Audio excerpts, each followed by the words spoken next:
turn off the media player then. You know, Sony really dropped the ball with not being able to throw off my characters. With not being able to play CD, upload music via you can plug the USB in and have the music play from there, but that's bullshit. This kind of, here are my characters. This is my first character, very first character. As you can see, I've spent 148 hours playing with that character. So yeah, that's quite a few days. Most of those hours went to actually just fucking trying to grind, because it was my first playthrough and I was exploring. Bloodborne doesn't take that long to beat. As a matter of fact, if you skip all the optional bosses, you could probably beat it within, I don't know how specific it is, probably within 5 hours. Probably, well, there is the grind. Probably within 7 hours. But I've only done New Game Plus 5 on that because I like playing the optional bosses. It's just something fun to do. And plus a lot of chalice dungeons. Also, notice the names of these characters are a bit better than what I got for this character. Yes, every character is black, except for Araya.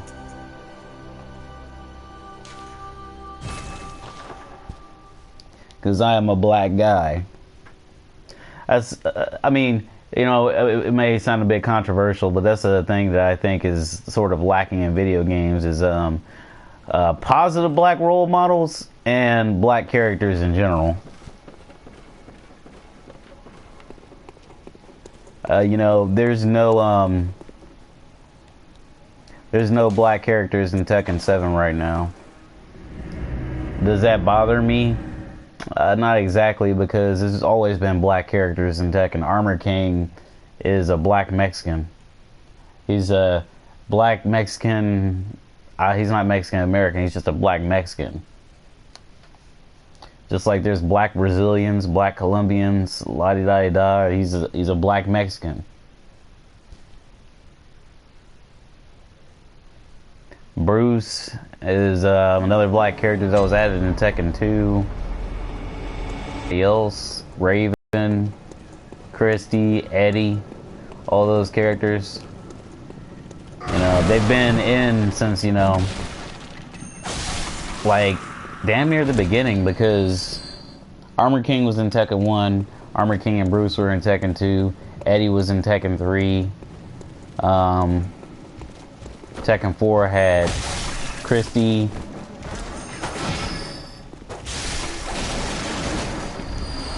Tekken 5 had Christy, Bruce, Eddie, Raven, and Marduk.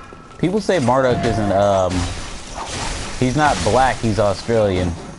And he just has a tan. Like, that's no tan. Marduk is the same fucking skin color as me.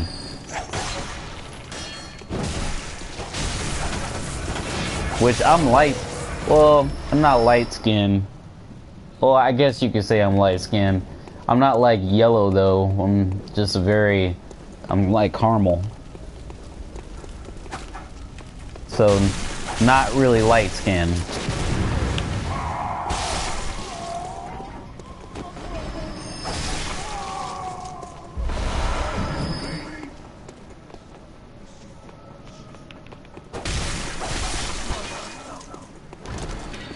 I've seen tan people and I've seen real tans. Tans look very unnatural.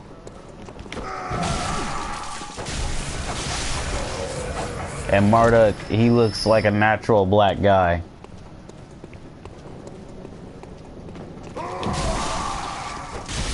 I'm just eating these hits today.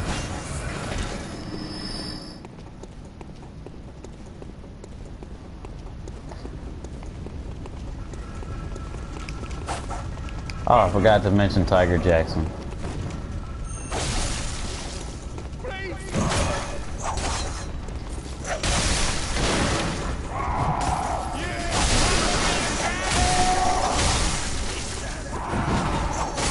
See, that's the good thing about the threaded cane. You don't necessarily need to be that close to an enemy to hurt them.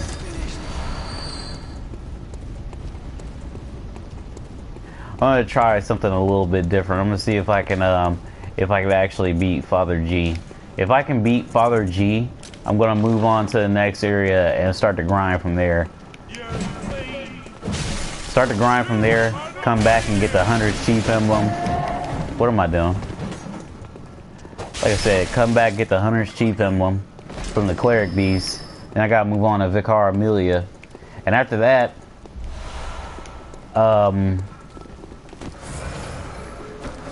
after I do that, after I beat Vicar Amelia,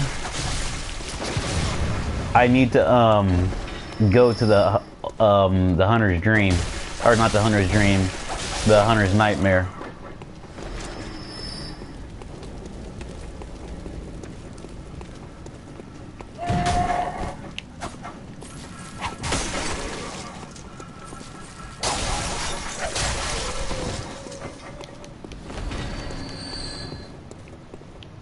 Milkweed every day.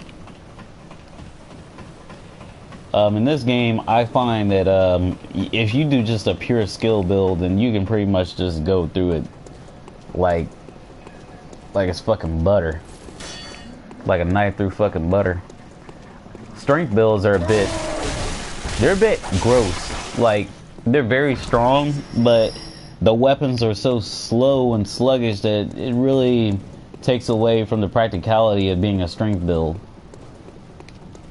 Especially since most of the strength build weapons require 2 hands, and you know, you're not free to shoot with the other hand. Shining coins, I'd never get that. I guess it's to show you like which path you took, but you know, I never get lost. No, that's a lie, because I do get lost in some Chalice dungeons, so I'm sorry about that.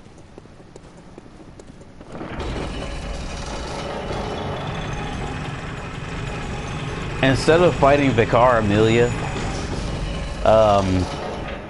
first thing, what I might end up doing actually is I might end up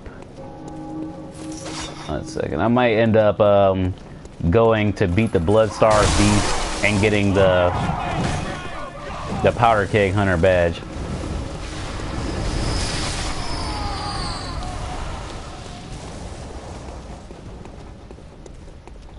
The rare drops on this game are like odd. You know, rare drops on Dark Souls, you get a weapon that you don't normally get. Like, for instance, there's these ghosts. It's very hard for them to drop, you know, a knife. Normally they'll drop like Transient Curse, which allows you to fight ghosts. On this game, like, the rare drops are weird. They're like fucking they're like shining coins and shit.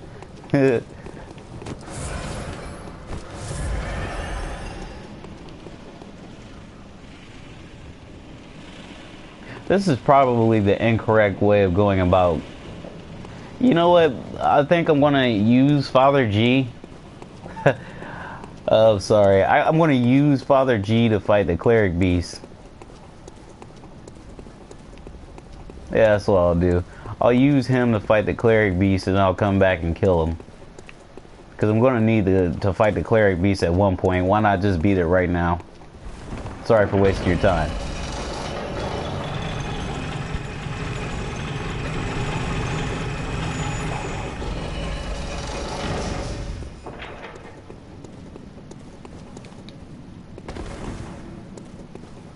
Which is the fastest way to the bridge? This way, unfortunately. No, wait. I'm stupid. The bridge is up here. I gotta go through the...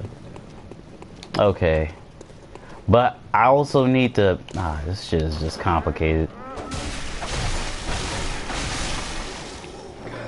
I need to summon him from the fountain. But to do that, I need to go past the wolves. Which I guess is best to clear them out, because if I clear out the wolves, then Father G won't get damaged.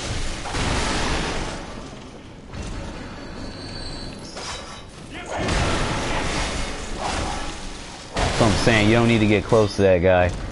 Even though that guy, he ain't about that life, but You know, you don't need to get close to him and touch his filthy hands.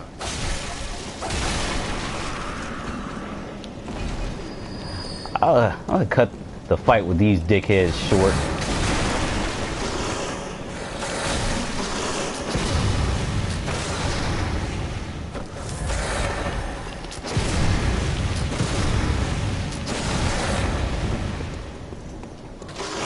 Okay.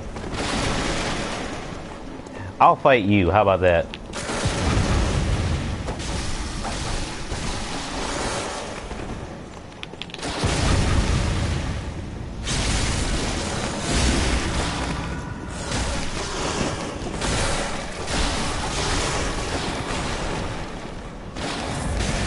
God. I need to finish this motherfucker right here.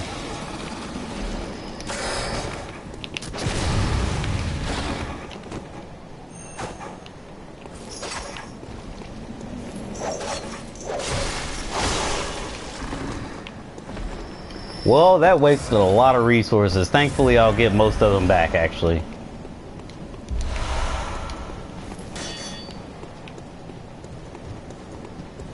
See why those wolves are so fucking hard to, like, imagine you just started playing this game, man. If you never played this game, those wolves are bitches. They have a lot of health.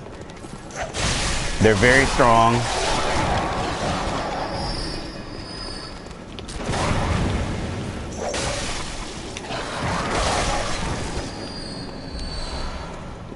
And they're somewhat fast. Give me some of them bullets, amigo. They should have added like a forward R1. A forward light attack. Because, you know, in Dark Souls you have the front kick or like a move that makes you jump back. On this game, you don't have shit. But you have forward R2, which is the jump. Which I find, you know, less helpful.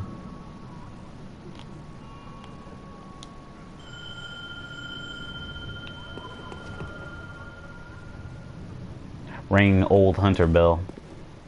That's clever how they worked that in there.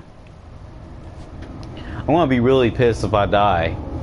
I hope you guys know this. Hey, what's up, man? You got really fucking close to me. Back up. I didn't know he would actually back up. Here's a neat Easter egg. When you play this music box, he goes, Did they take it out?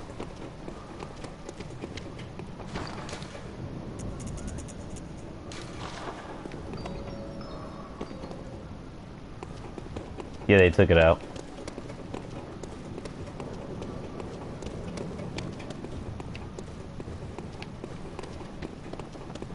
You know, the really bad thing about the NPCs that they have on this game is the co-op NPCs, they're not as useful as in Dark Souls. Like, I remember in Dark Souls, if you got Solaire to help you, which is like the first co-op dude you'll run into, that motherfucker will throw a lightning bolt, and he was super powerful and had decent health. NPCs, not so much. Look at him get beat up, and he's not doing that much damage. But hey, I bet you this, $100, 100 smackaroos. This motherfucker, when you fight him, he'll do more than 10 points of damage.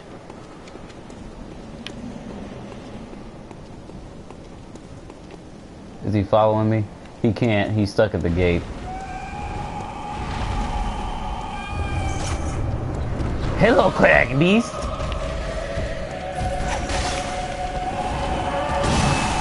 Oh.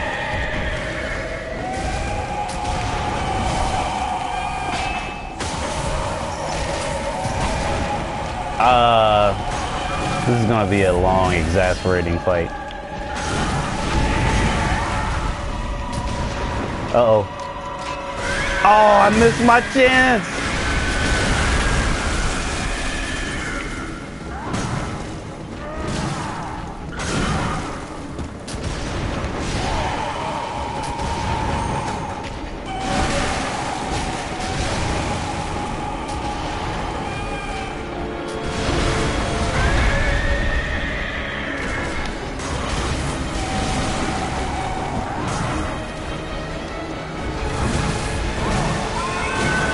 fight doesn't really seem so hard after a couple of playthroughs, and also after beating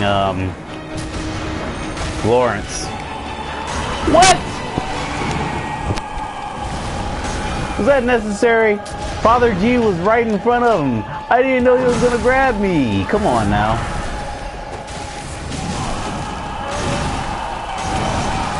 I'm actually a professional at this game.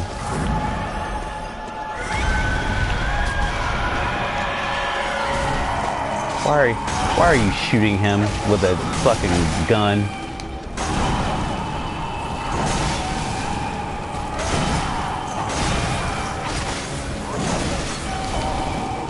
He's about to fucking die.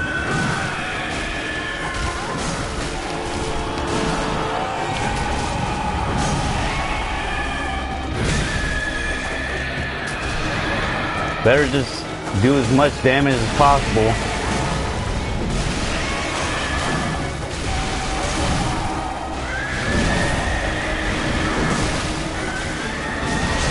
Stop attacking him.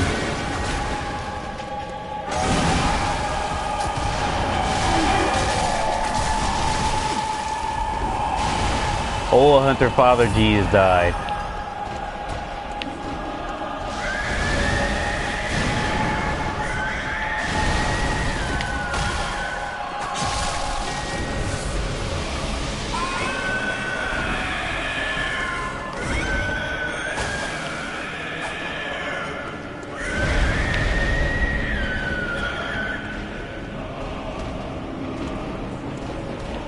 You gotta sort of bait this boss out.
Give me that fucking skull.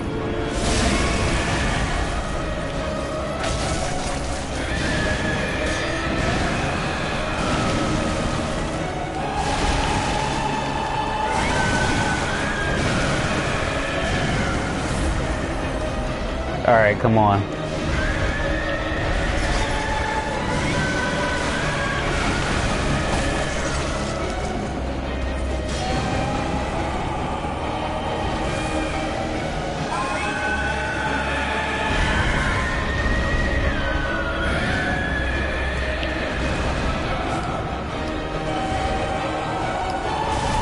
Oh.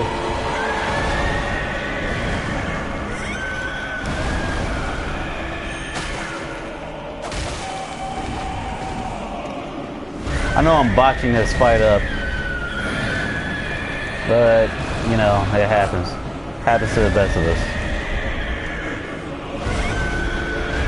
Aw, man, stop doing this, string.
I just want him to fucking die. That's all I want. Also, this is my favorite soundtrack. I mean, my favorite song, my favorite boss theme at least. What? Oh man, I'm too OP for this shit. I've leveled up too much. You're not gonna fucking bully me.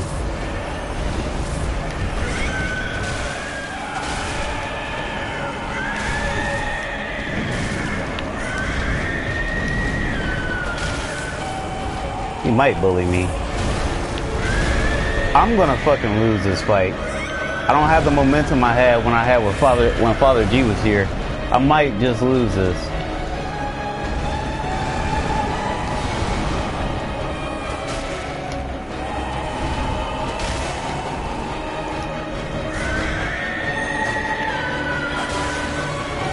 I'm missing hits.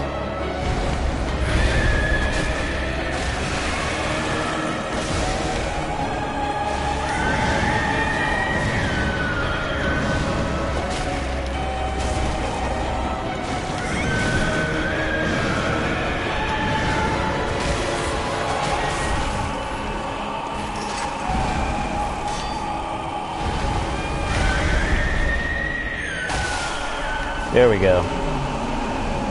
Wasted a lot of resources during that fight. I should have just summoned a regular person. Got this worthless sword hunter badge. Well, I think I'm going to get all my blood echoes back at least. Or not blood echoes, blood vials. Getting blood vials back is probably top priority over everything. Because you don't want to spend a lot of time without those. This is an overall depressing experience. No.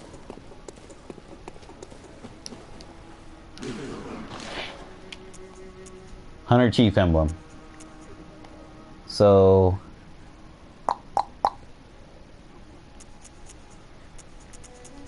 Hunter Chief Emblem is top priority. I don't want to spend any more anything until I get that.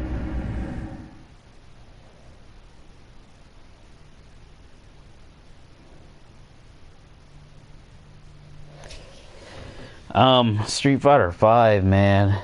People are a little bit butthurt about the boss. I don't get it. I mean, I guess he's second in command of Shadaloo and everything, but you know, he's a pretty cool guy if you ask me. He's pretty funny. He's a trolly character. People are gonna be massively butthurt when they see how good he is. Yes, but the Great Bridge is the only way, and during the hunt, there's a radar from there. What a place you've been. That's alright.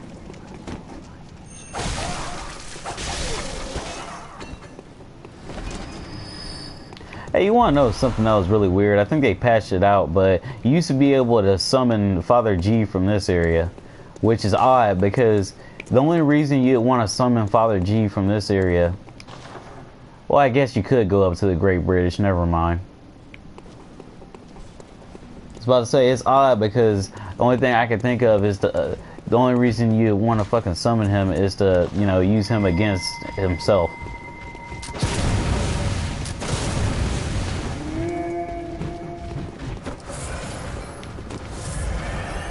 I don't want any trouble. At least not with the two of you guys.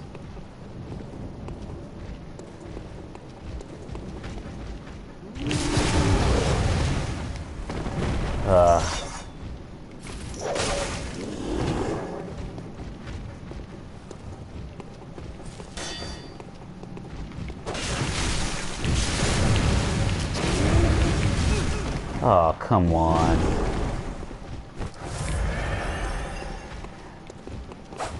This is wasting way too many fucking resources. Will you fuckers just put up or shut up? Much better.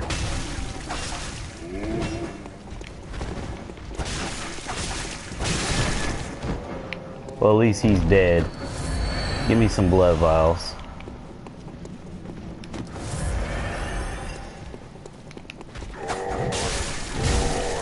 Uh-huh. Yeah, alright.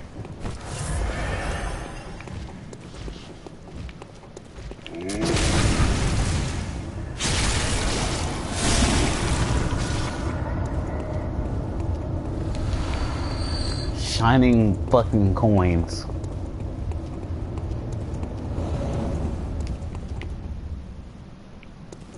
Anemia.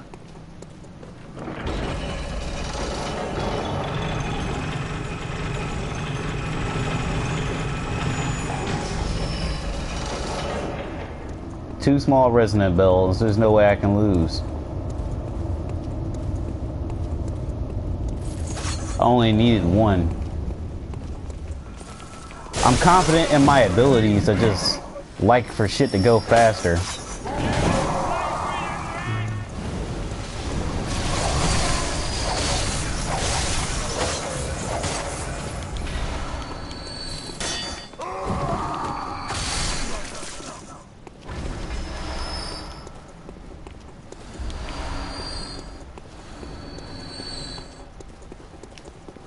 I can go there some other time.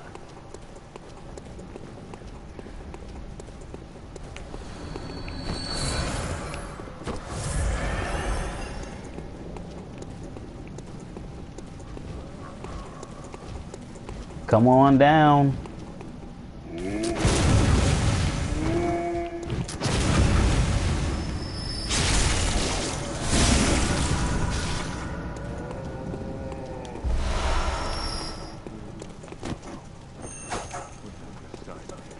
Yeah, you're not the aggressive one, are you?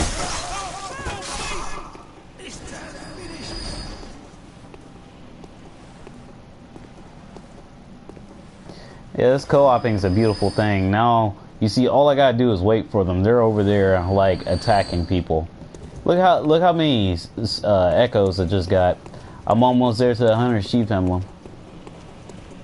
You know, my friend, he was telling me, you know, during his first playthrough that, you know, co-op's the best way to get through the game.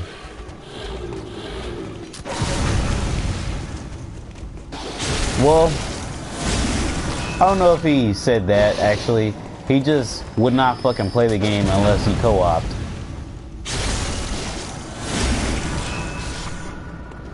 Which in my mind is nonsense.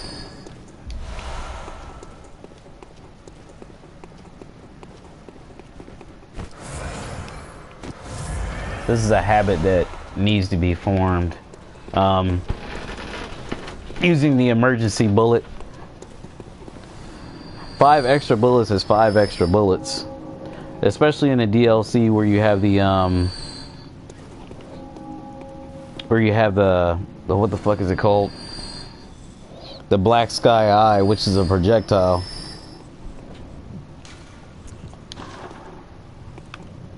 Anemia is over there.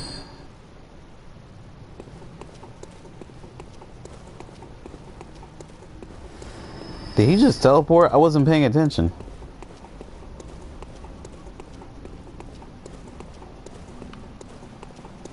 Okay, so anemia is headed this way. But I don't. Where'd the Dolly Dagger go? Kind of need Dolly Dagger's help.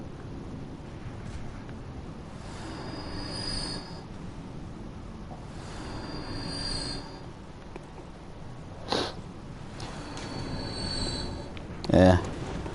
While they're doing that, I'm just gonna sit here, man. I'll be a scumbag and just have them do the work for me. Since it's too early in the game for the witch to pop up.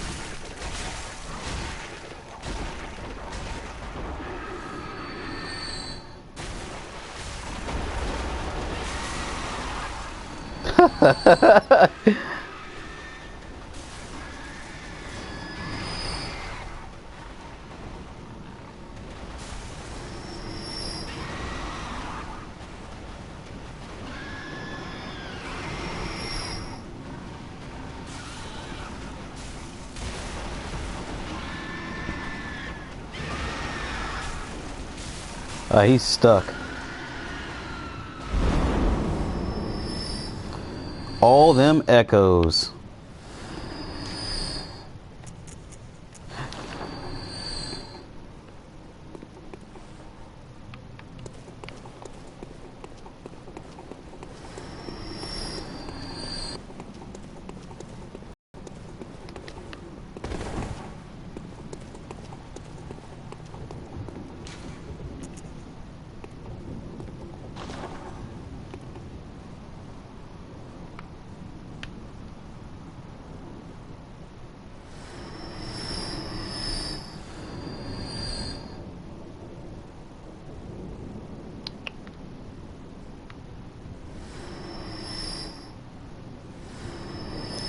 Damn, that dude was a fucking soldier.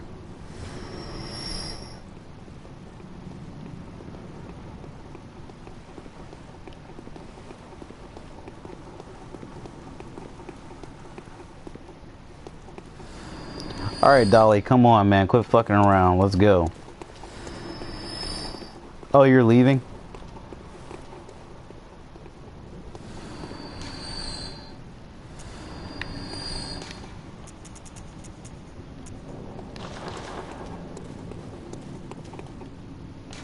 Hey. We're going that way. We don't need 3 people.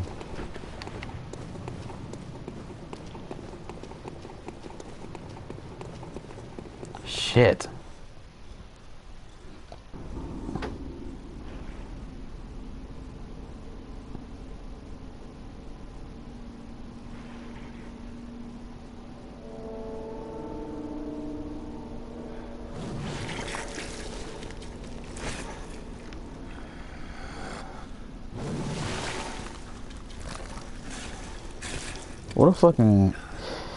What a great scene. Beasts all over the shop. You'll be one sooner or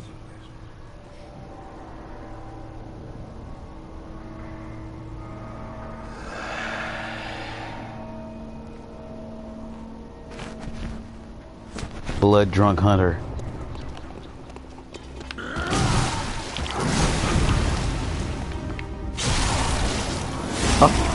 Where'd my help go?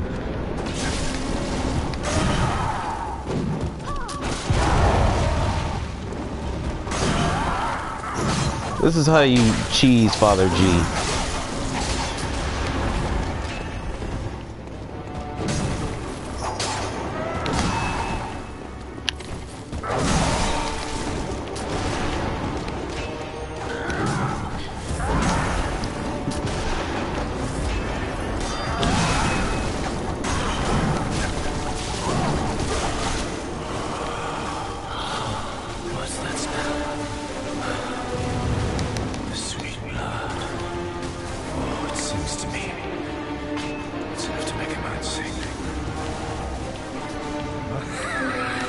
Okay.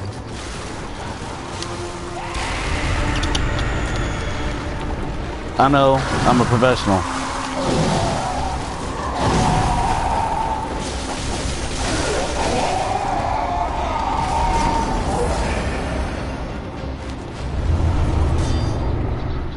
Hey, thanks for all the blood echoes. I couldn't have done it without you. Fuck this guy over here. Nah, he did a great job. Alright, I'm gonna light this lamp.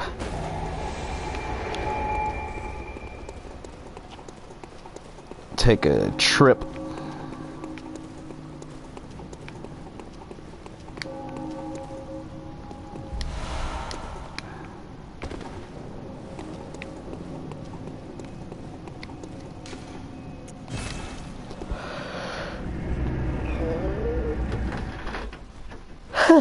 You know, they really could have dicked us on this. They could have made it so it consumes insight for every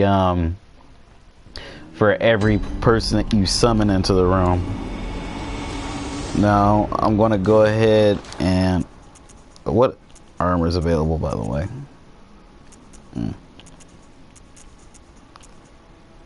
I'm going to go ahead and buy this.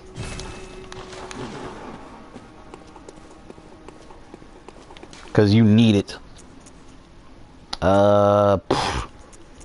First floor sick room. Hold on.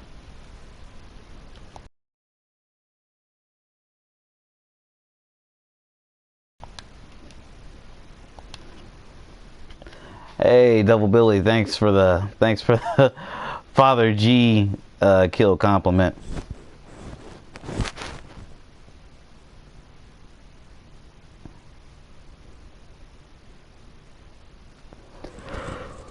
Oh god. Alright. Now that Father G is dead, Isefka should be gone and there should be an imposter. You are safe, thank goodness. But I'm afraid nothing will change my mind.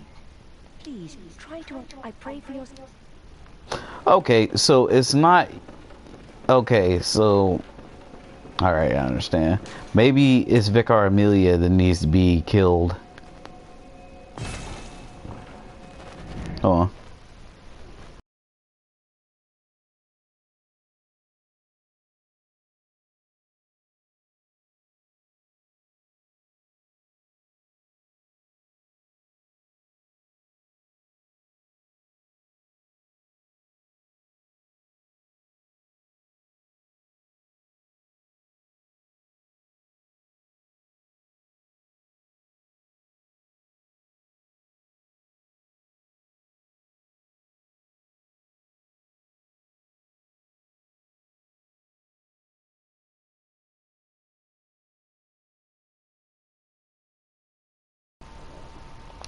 Whatever. Alright. What was I about to do? Oh yeah. Maybe I had to go into the cathedral ward first. Yeah, probably. Go into the cathedral ward and I'm going to try and beat the Bloodstar beast. Oh, no, not doing that. I gotta remember, I'm not trying to do a all quest completion run. I gotta do the milkweed run, so I'm going to need to actually focus on grind and stuff.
But it's not really a quest line thing. I kind of need the fucking gem, I think.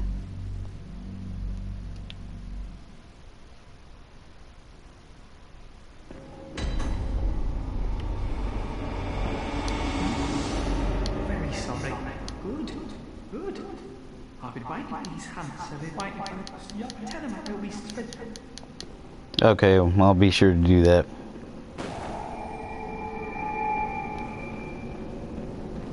But before I do that,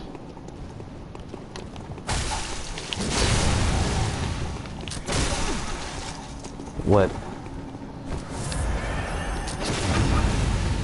Yeah, these things should be the easiest things to parry in the entire game.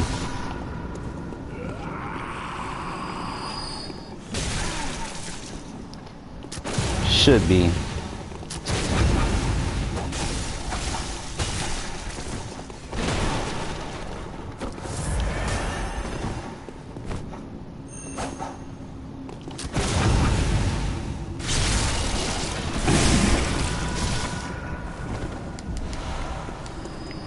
Quicksilver bullets.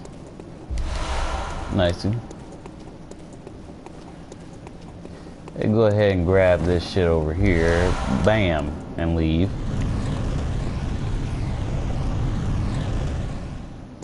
I remember when I first got hit with that stuff, man, I was shocked. I was like, what the fuck was that? It killed me.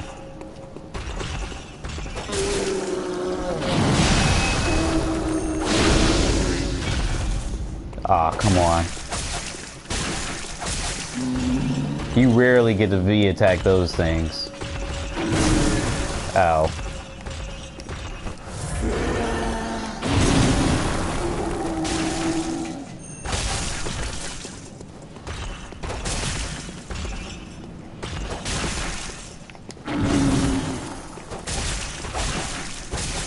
You know, these things are kind of really fucking disgusting.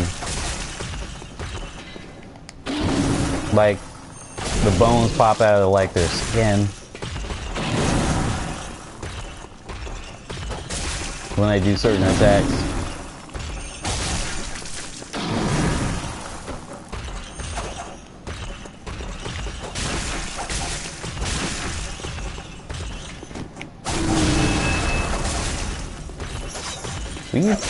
You die. Come on now.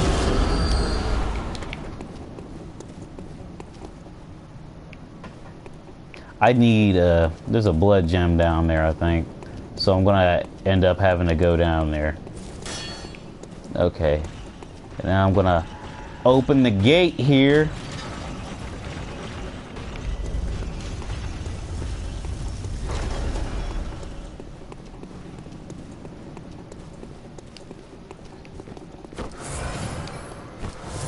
I'm gonna go mess with the... Oh, that was weird. Mess with these fat boys.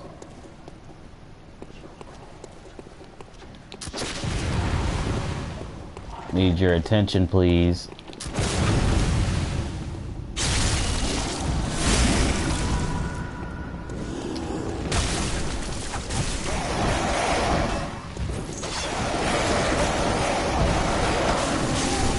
Oh my goodness. There you go.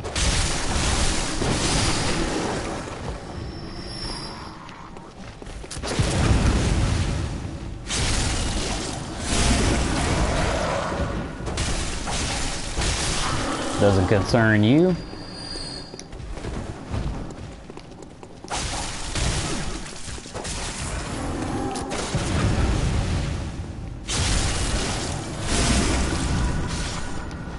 Let me guess, shining coins? Alright.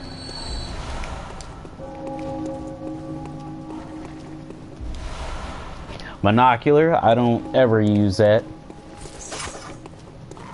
It's just nice to have sometimes when you want to look at something.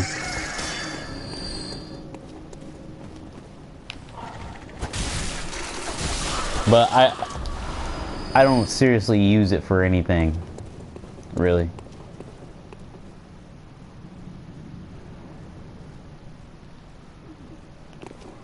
Look at this guy.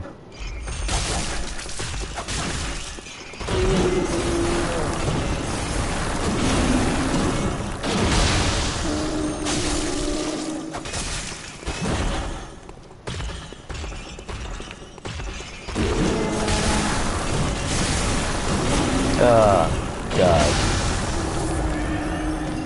That devastating ass fucking damage.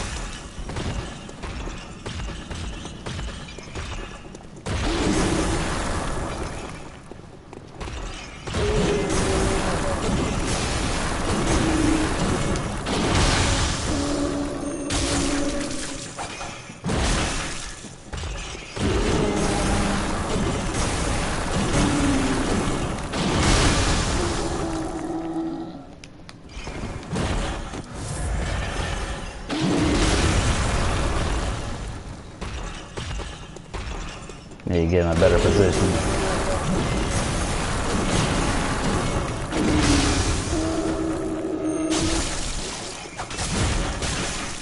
To V-attack these things, you gotta attack their leg when the bone comes out.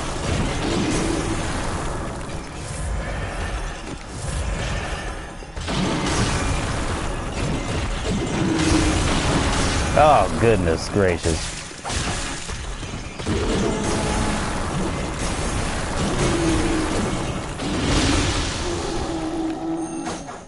Ah, come on. I need more room here. I kind of wish these things ran.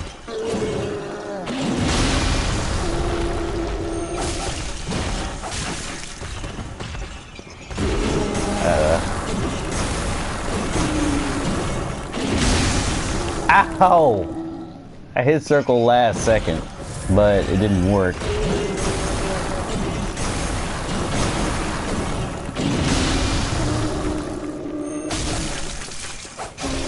Alright. Those things, it's amazing how those things turn into such big pussies when you actually get through the game and upgrade your weapons. 5 blood shards. That's great. That's fantastic. The blood shards.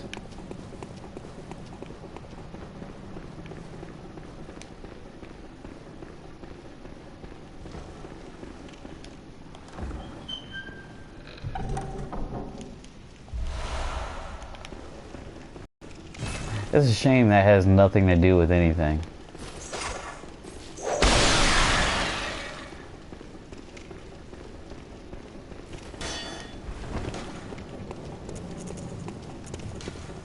Just so I can get back there quickly. I'll go ahead and use that.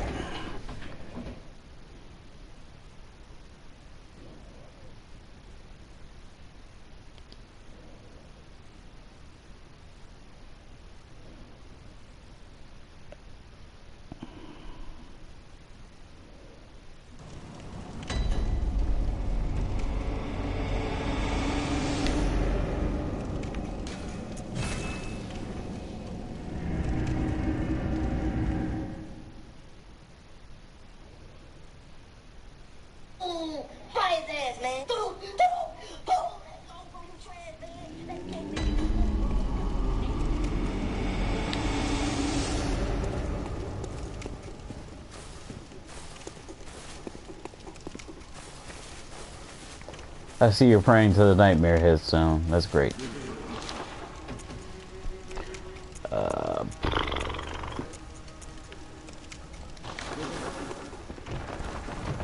Might as well go ahead and upgrade.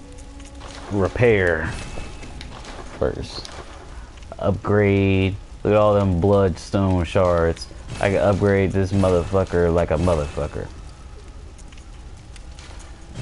This one too. I'll save the other ones for something later. HP continues to recover. Let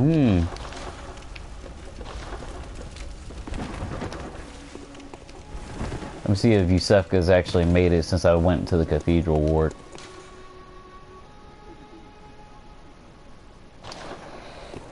Or the Yusefka imposter.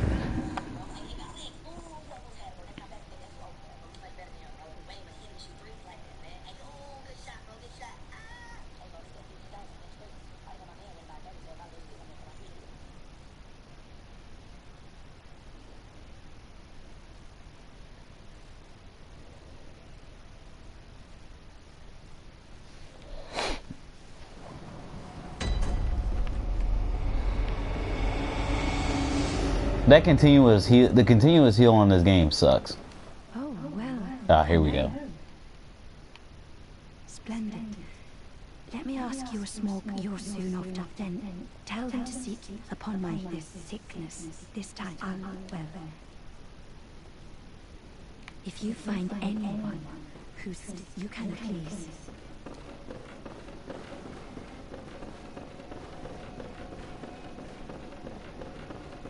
See, this is actually this is something in which is actually kind of important if, you know, you get the feels pretty easily. I'll just go this way. Don't care. Don't care. Don't care.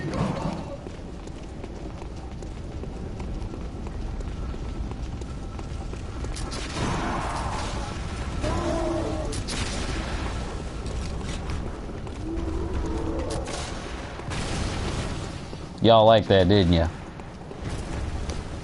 That was all me. I'm gonna go ahead and kill Tiny Tim because I don't want him to get any funny ideas about attacking me.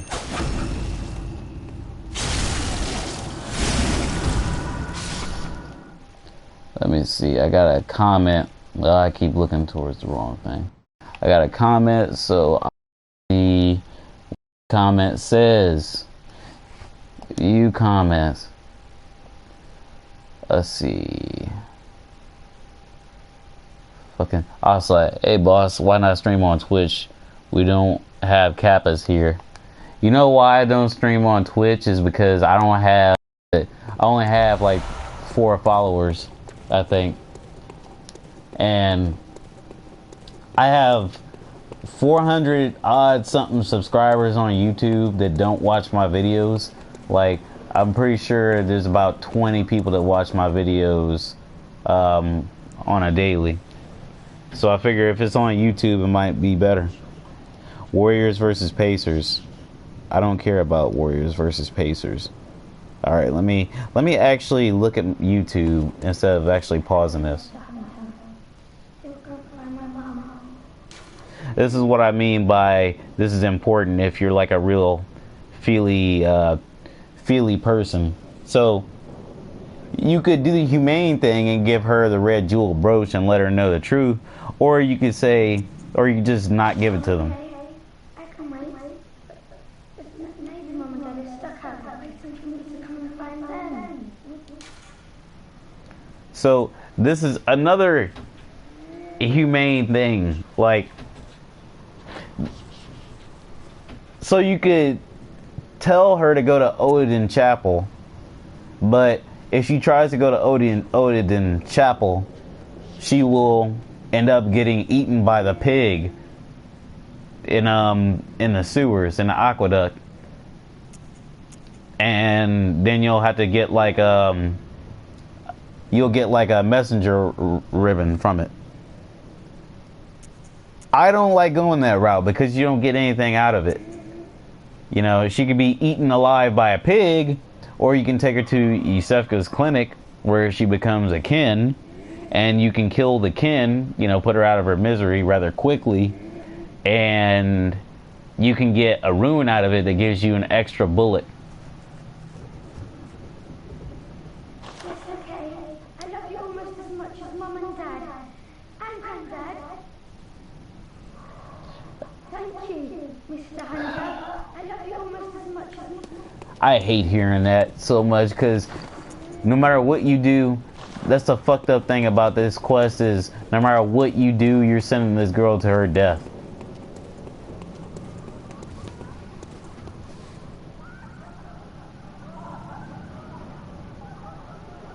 Oh, I'm trying to get to the fucking video so I can actually reply.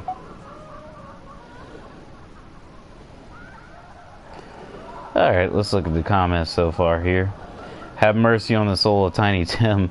On my first playthrough, I gave her the brooch and told her to go to Odin Chapel. Actually, it was Alice. Well, I gave her the brooch too, but I don't like giving her the brooch because she knows that they're dead.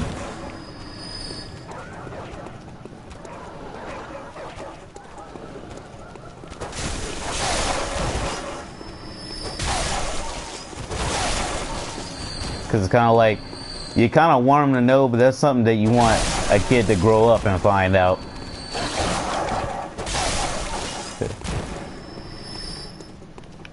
I think. Kind of be hard to tell them, oh, well, your parents died. Here, I'm just going to send you to your death. You know what I mean?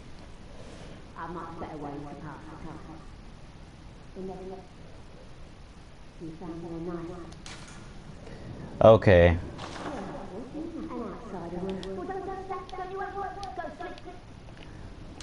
Yeah, it's actually pretty useful to send her to Odin Chapel because when you send her to Odin Chapel, she gives you sedatives. Oh, I now have 8. Okay.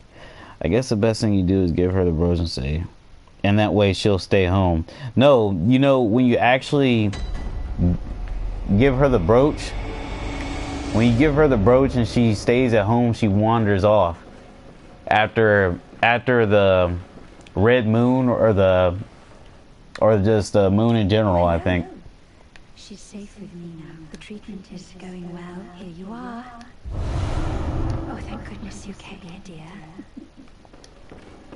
Yeah, she wanders off and she gets eaten by the pig anyway.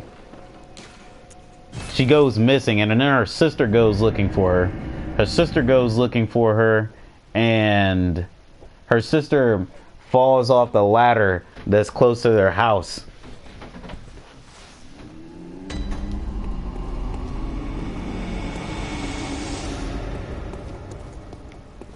Welcome home, good hunter. What is it you did? Very unpleasant.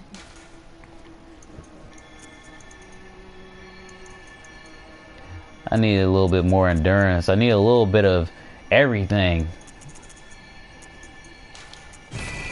Most of all, health and endurance right now, man. It's kind of hard to upgrade. So I'm done in Yharnam for the time being. Wait, really? She's murdered anyway? Jesus, Miyazaki, please. Yeah, she dies anyway. Any way you deal with this character, she dies.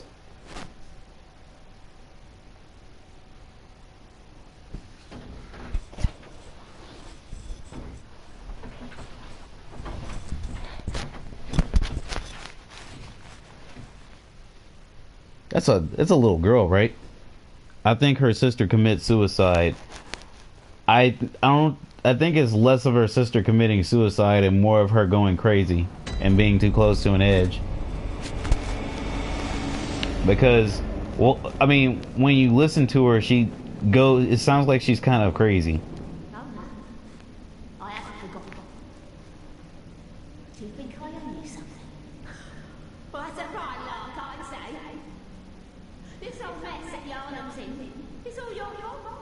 Stupidity outside. Blood's ruined. Tainted by your ilk. Don't you come near me. I know it. You're welcome. Also, killing the chapel dweller here. You know, if you kill him, you get a rune that boosts your maximum amount of bullets you can hold by 3. It's fucked up because all he wants to do is to help. But, you know, them's the breaks, I guess. Hey.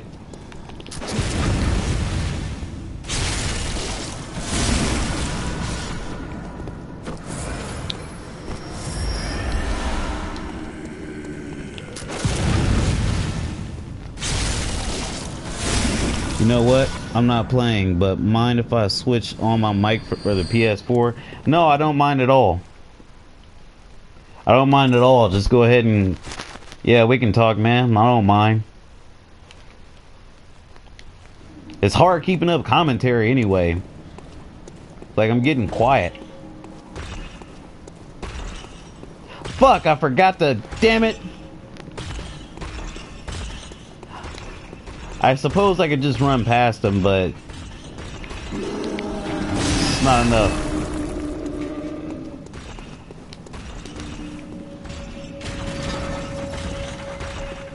Yeah, there we go. Hey.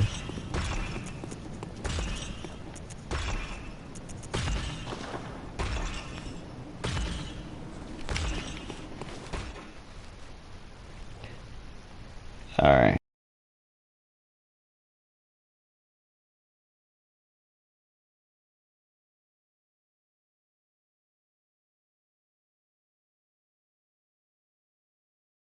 Group that I got invited to. I got invited to a group and I don't know anybody in the group. And nobody's saying anything. Like, I apologize if that's somebody that's watching the video, but you gotta say something. Oh, great. And now my, oh, never mind.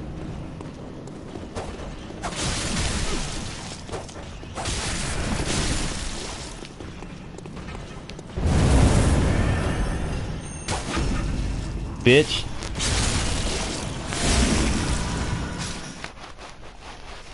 Let's see. Just looking for Ocelot. Sorry. Just waiting for my friend to get on here. As a matter of fact,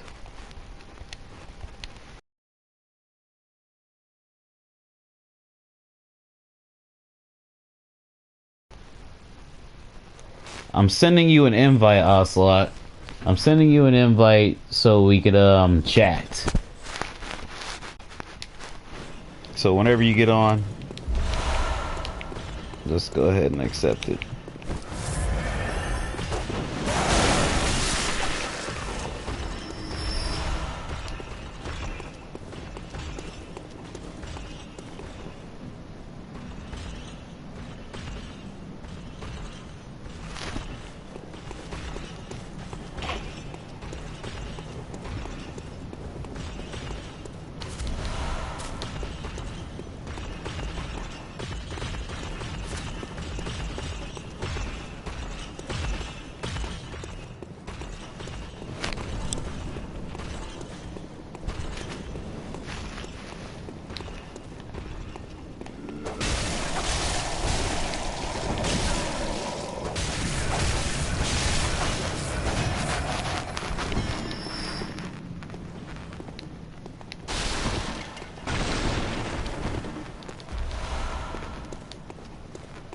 Hey.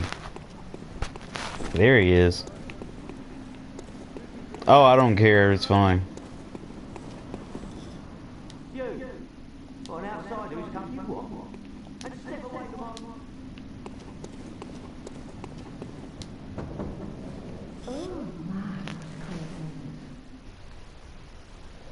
Right.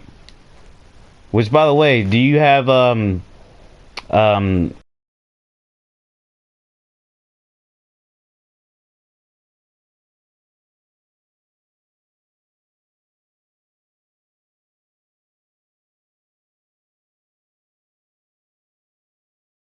see. Yeah.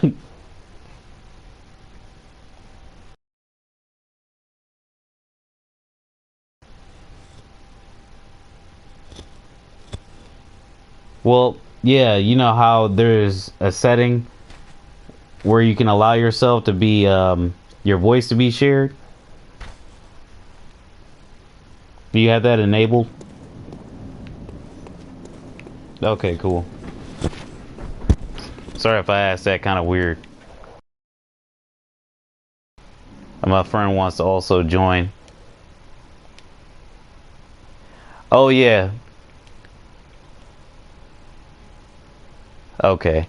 I'm inviting another friend to the chat too. You guys ought to get along well. He's a Tekken player as well. And he's he knows a lot about the frame data and all that. He's a Devil Jin and Jin player. Oh, there he is. Hey, boss. Hey, boss, give me the signals. Huh? That's the first thing I do. I'm weird. Did you say you're weird? No nonsense. No, I mean I'm a weirdo on purpose. Oh. There's a lot of dust and shit flying around on my screen. I'm sorry. I'm getting shot at. I need to find a place where I can just chill and readjust the volume on my chat. I know people, whoever's watching this is getting pissed off.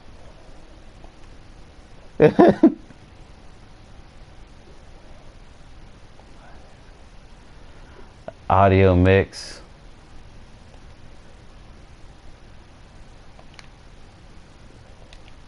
Probably by a long margin. Very large margin. Margin boo. Yeah, I just watched this, and now was the time where you asked if I was weird. Yeah. I guess I should check out all my phones. It's all different.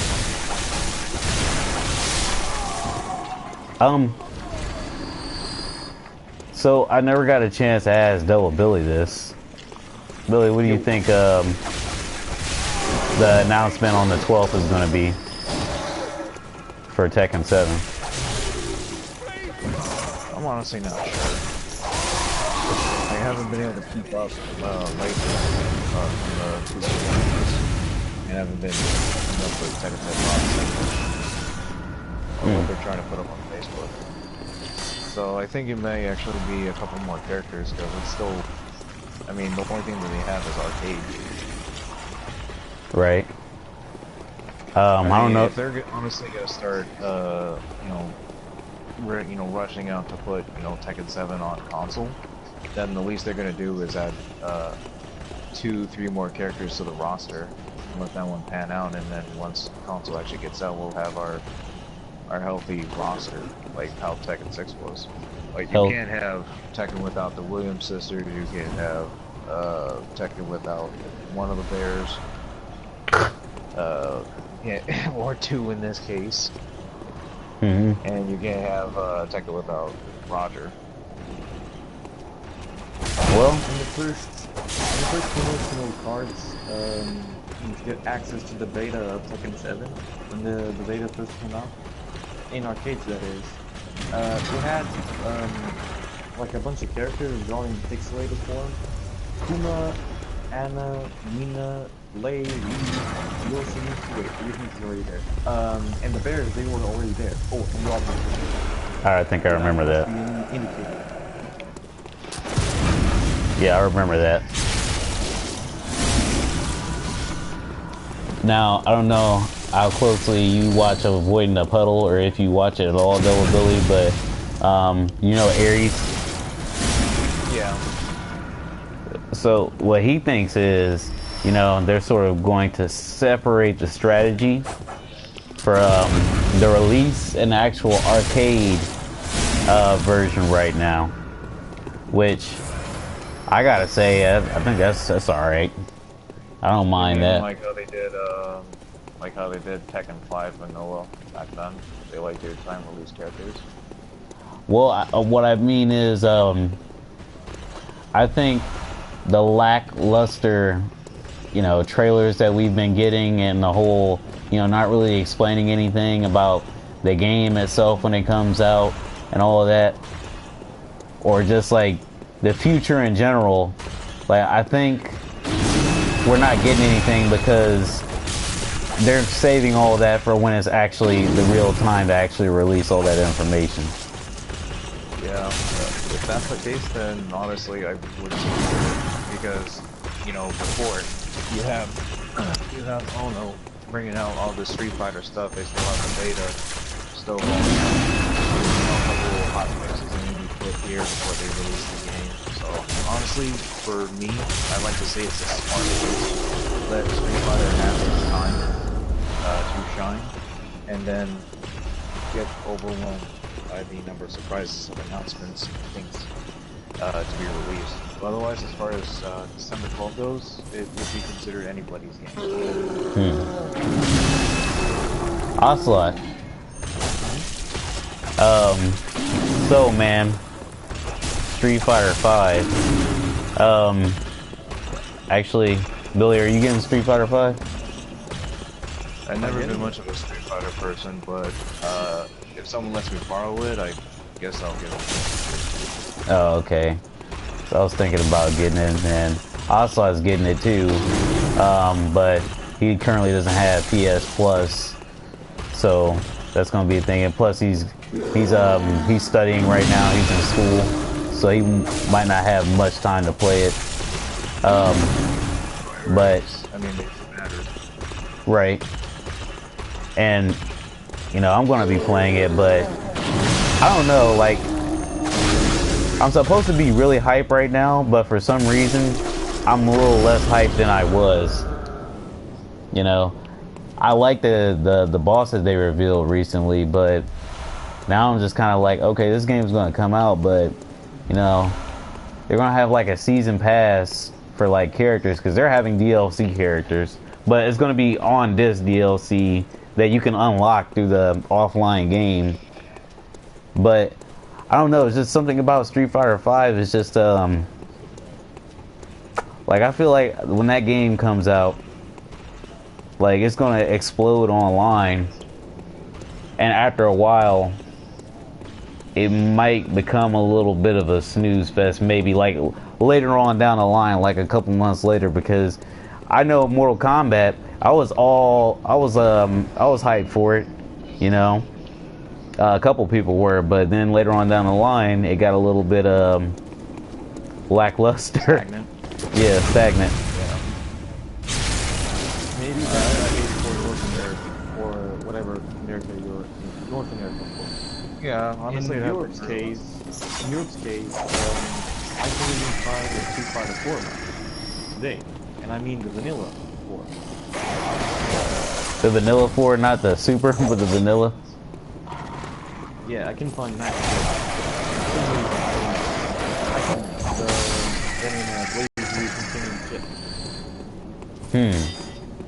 That's interesting. From a, I guess I'll put it this way for the American side. Well, an observation, if you will. I think they're just honestly waiting too much that they can't really look forward to anything else. That's why they have these games, and that's why they're complaining that they aren't getting the new Tekken 7. They're wondering why that one isn't out yet. They're complaining about it, yada yada yada. I mean, still, you know, some people are going to be looking forward to Street Fighter 5.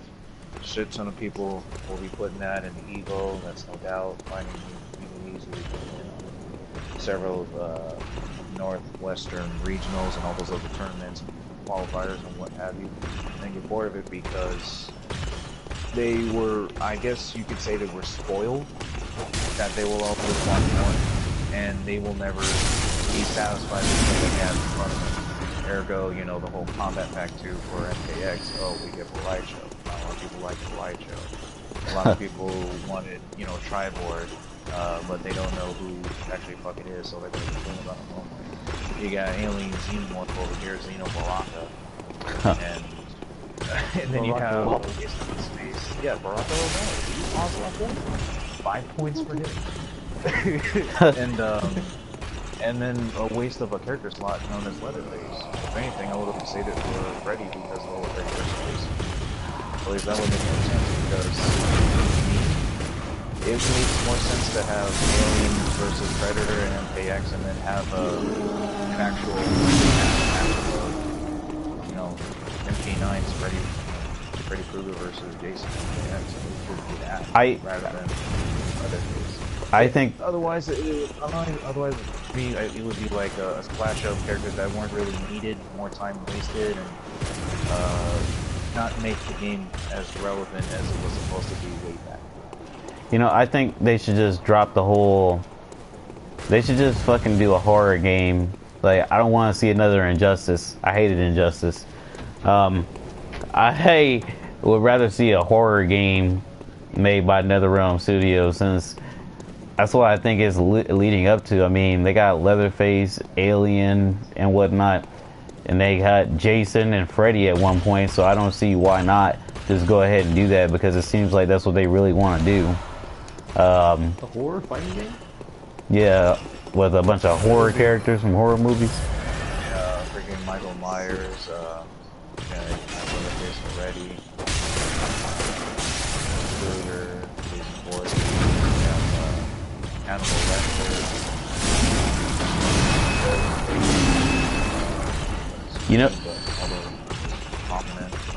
You know, there's this game that's actually out on the internet right now.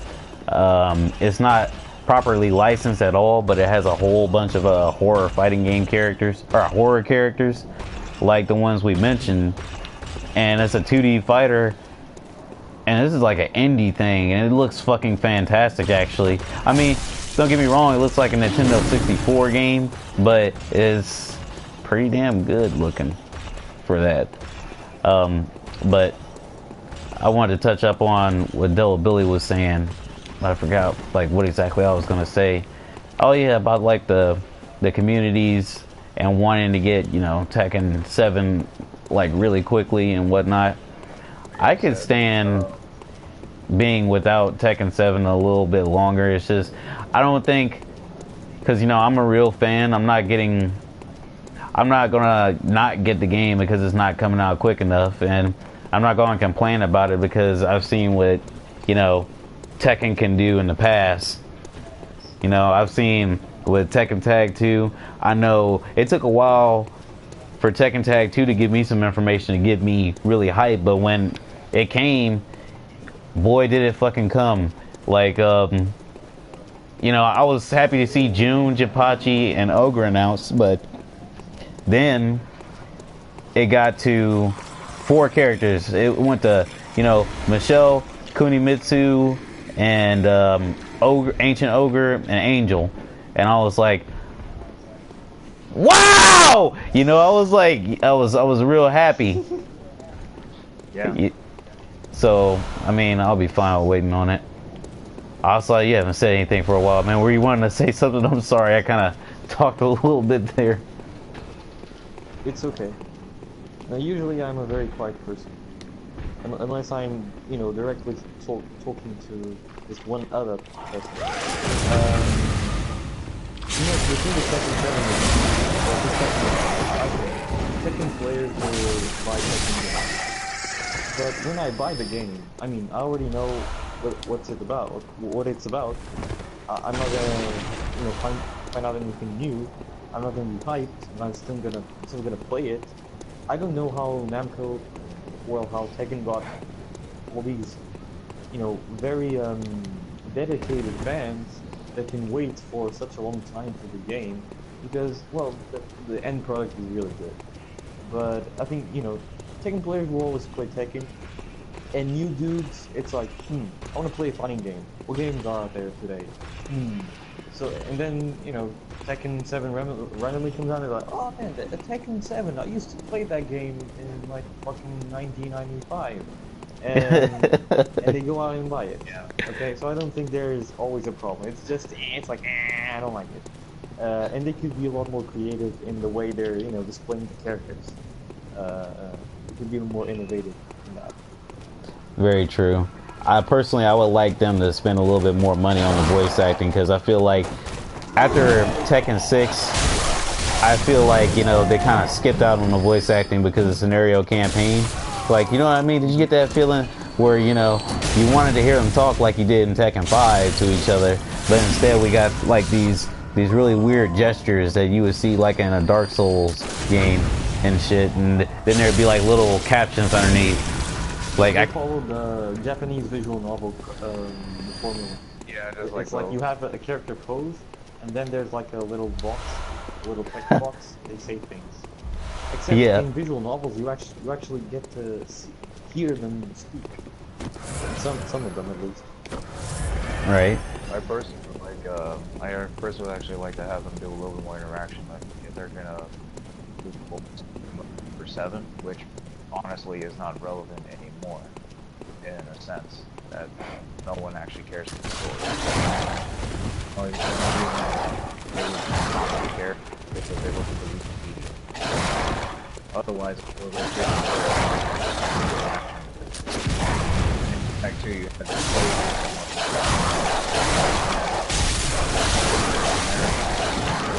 some of the person you have.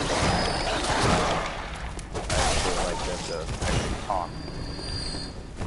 I like for them. Say something. I like. Yeah, I mean, I like that too. It's real funny how people have gotten kind of spoiled by the internet over the course of like a few decades. You know that though, because I remember being a kid. You know, I didn't have really good internet until like fucking 2007 or something like that. I was a teenager, but you know, Tekken 1 and stuff, you know, we had to read online, or like read the books more rather, about the story. Then same thing goes for like Tekken 2 and 3. You know, you research that on the internet, but like, you know, I didn't have such great internet, so YouTube wasn't really an option for me to actually explore videos and whatnot. I don't know about you guys, but you know, I think if there would be less trailers, like not so many, but like a few really big ones, that would help a little bit more, because for Tekken 5, I remember, I'll never forget, I didn't spend a whole lot of time seeing character gameplay. I didn't know who all was even going to be in Tekken 5, you know, because I was playing other things at the time. I was a real Sonic buff at the time. You know, I had Tekken 1, 2, 3, and Tag. I hadn't gotten 4 yet, but 4 was out for a while. Then I got 4. And I was like, damn, this is disappointing. There's not enough characters.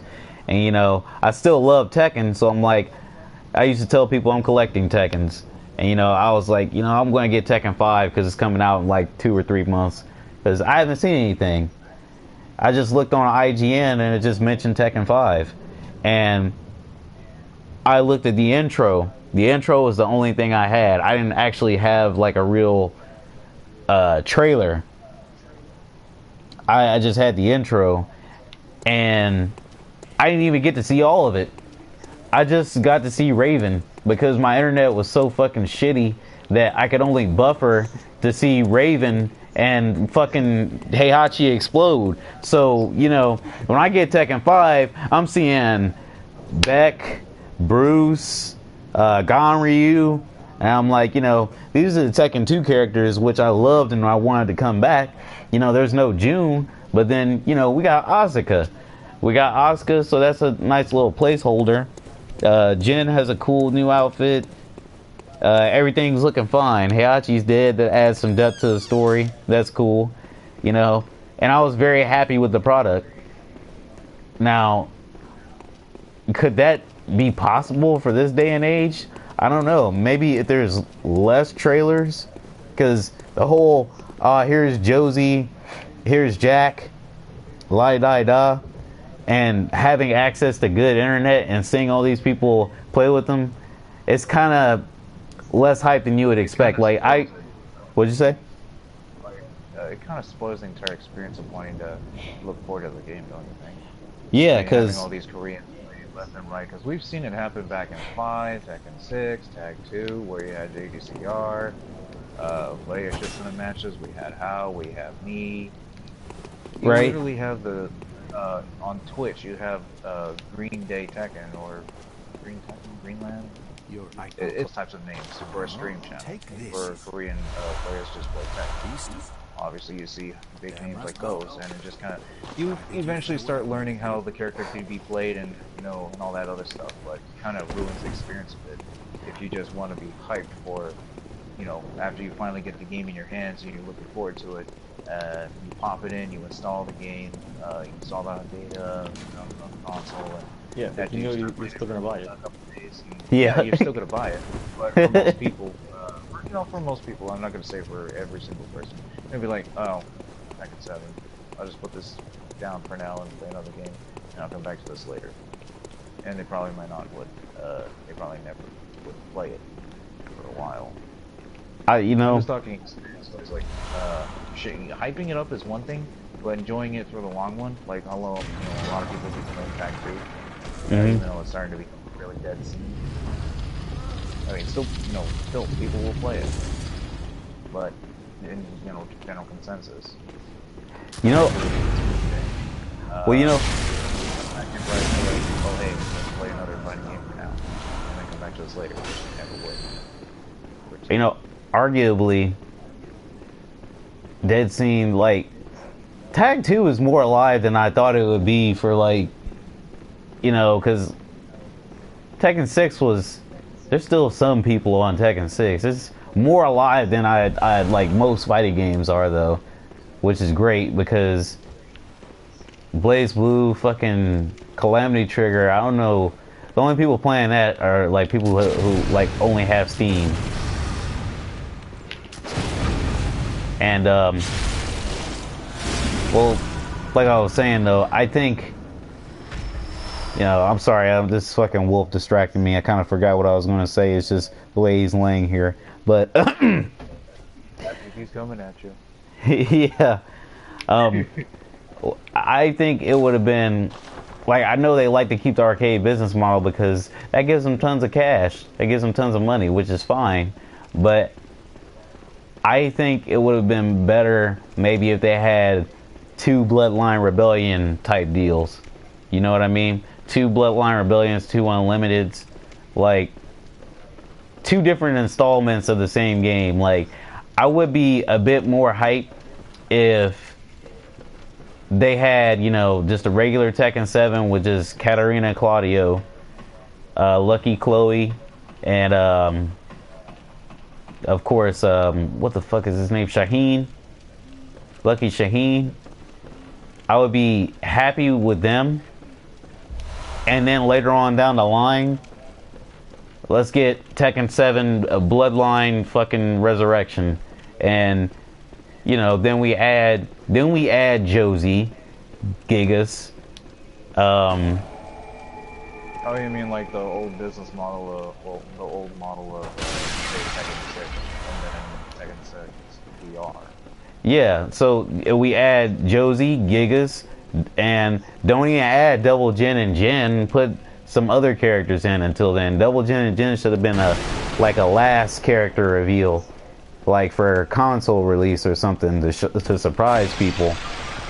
And then later on down the line, have another Bloodline Dark Resurrection Unlimited or something, and then you add, oh, I don't know, some heavy hitters like, oh, I bet you didn't know we were thinking about putting Kunimitsu and Jun in this bitch. You know what I mean? And Harada shows up with a gold chain and gold teeth on Twitter, and you know he's squatting in front of an Escalade, and he's like, "What the fuck did I tell you?" Jump in the gun. Yeah. Jump in the gun. He should do that. That's what I'm saying. Like, I think that would have been more hype later on down the line than instead of, oh well, you know what, Tekken 7 came out, here you go, Koreans, here's Gigas, Josie, Jin, Double Jin, Kazumi.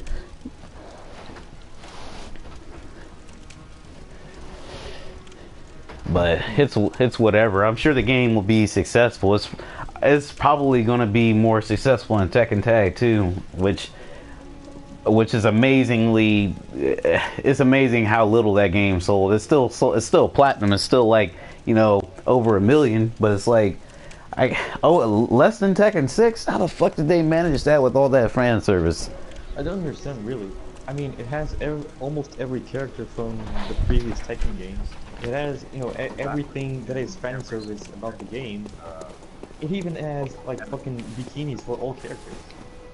Why would you not buy it? It's because they didn't put a beard in for Leo. Alright, the beard. I forgot the beard. Gotta get that customization. That's true though. Hey, I really want to see Lucky Chloe with the pedo stash. You know, like the one Lord Bento has on his avatar on YouTube.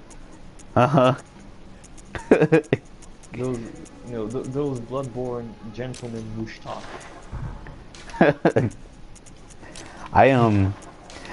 That's another thing. They need to do more with the customization, because I'm starting to see the same stuff that was in Tekken 6 now.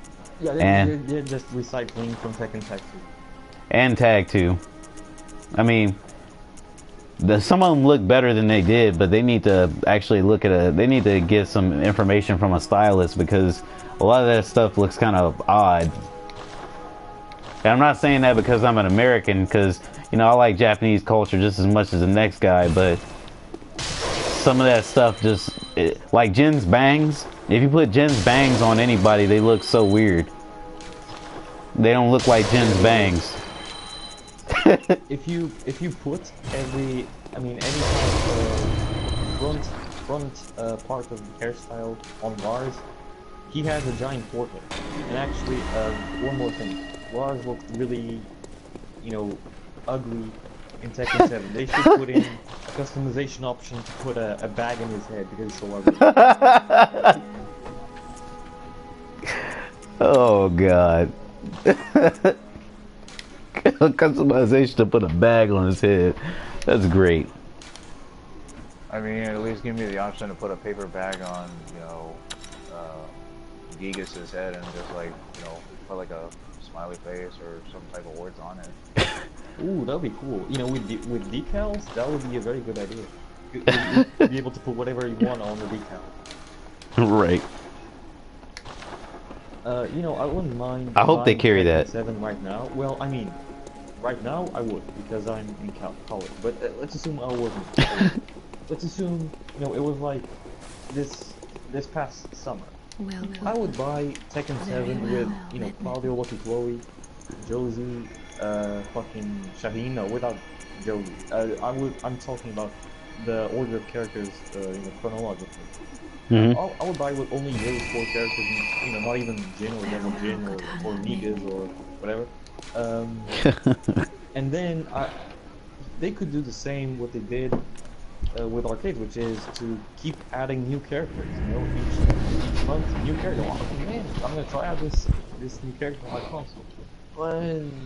Well, okay, I guess I understand why they're doing what they're doing. They're gathering funds from the arcades to make a better console version. But I would like to see them try that version too, because it's kind of what they did with Tekken Tag 2, except they had already made the characters, and then it was like a time release, you know, each month. Okay, there's Forrest, there's P-Jack, there's Angel, whatever. Then there's Mitsu, there's the other dudes, Violet. Hey, sorry, go ahead. Yeah, go ahead. No, you go ahead. You finish. Go ahead and do. So you're gonna say I'm sorry. I guess that was it. I don't have an epic conclusion. Well, what I was about to say is just imagine they scrapped the project and just turned it into Tekken Tag 3. With Namco. Pretty crazy. I think everybody's tired of Tekken Tag by now. Yeah, people don't like the tag mechanics in Tekken Tag. I like them, but you know, from what I've experienced. But, I mean, it has, you know, a lot of. It's a very balanced game for what it is, but it has a lot of problems. Lots of bullshit, really. I yeah. mean, now. You know, that's just team match only for the win. What's that? That was just an observation on my side. Like, a lot of people go straight for a team mash or a team bullshit. Team, what the hell? I thought I hit that person with tech crash. Oh my god! I thought I hit this person with a you're climbing ladder. You have reached the top. I didn't know these things could climb the ladder. It'd be amazing if some of the characters actually used the ladder as an item move. No, wait, I'll give that to Julius. I would love that. She already used a trash can. You know, I hope they keep decals in Tekken 7 because I think that was one of the most creative things. Because you know, a lot of people give the customization in Tag 2 shit for some reason, but I quite honestly think I like it more than Tekken 6. You know, people say that it's inferior, but I just don't see it because, I mean, like I said, you got the decals and the clothes that you have. They're not as outlandish as 6, but they're a little bit more on the regular side. So you know, you can sort of relate a little bit more to the character. You know, instead of having, you know, fucking a ripped dress clothes like Brian Fury, you know, ripped dress clothes, and what else does Brian have on there? Or just anybody? Oh, his power arms, fucking those power sleeves or whatever the fuck they were called. You guys remember those? I think they actually very intimidating if you put on a link shot group. They had some type of random customization for 7. If they had the generic stuff. Yeah, those motorcycle jackets were really ugly. Yeah, the motorcycle jackets. What about those gimp straps that they have that every character has? Those fucking those belts. Those jackets, they look classic as fuck. All Out or Borderlands or something. Yeah, man. I don't know what the hell they were thinking with those. 6.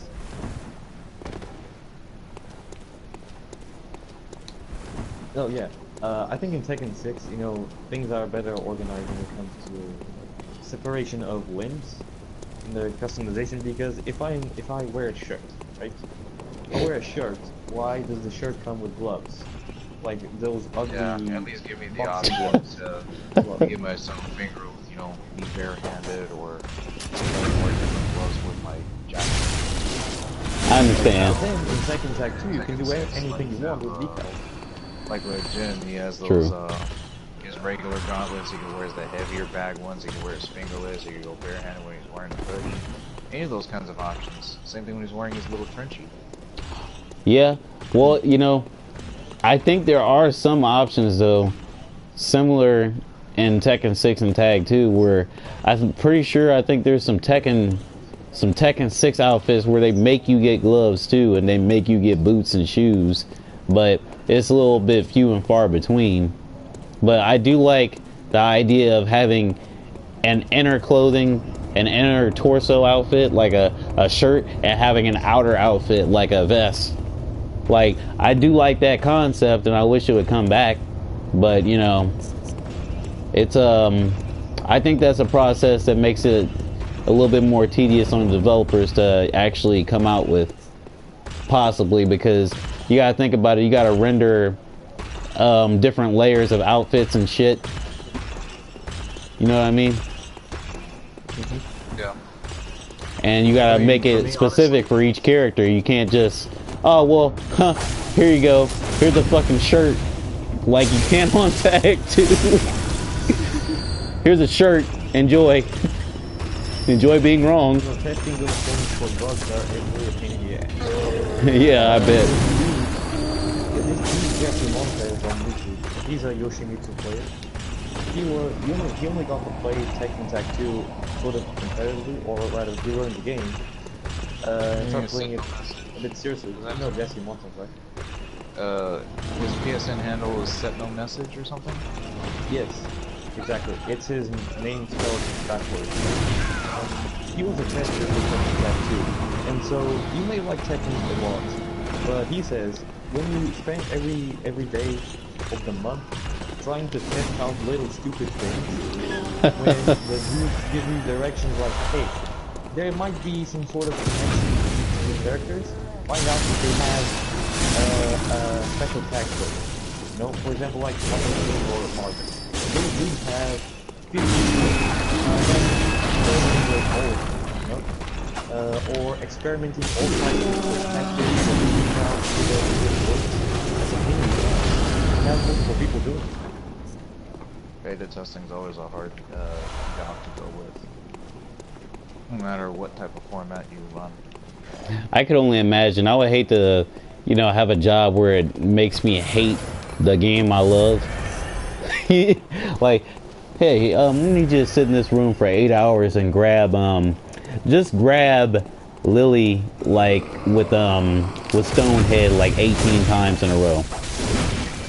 And after you do that, I need you to step to the left of her and grab her 197 times, if you'd be so kind. It has to be 197. Like that. I mean, if you're gonna literally pin me in a room for 8 hours for the game that I really want, and do Stonehead to Lily like 102 times, and I have to like use one of those little clickers for those time counts so I don't forget. That would be ground. I would have to Stonehead my wall like 156 or 152 times, like Fat Bob's Tekken 6, and go by having lost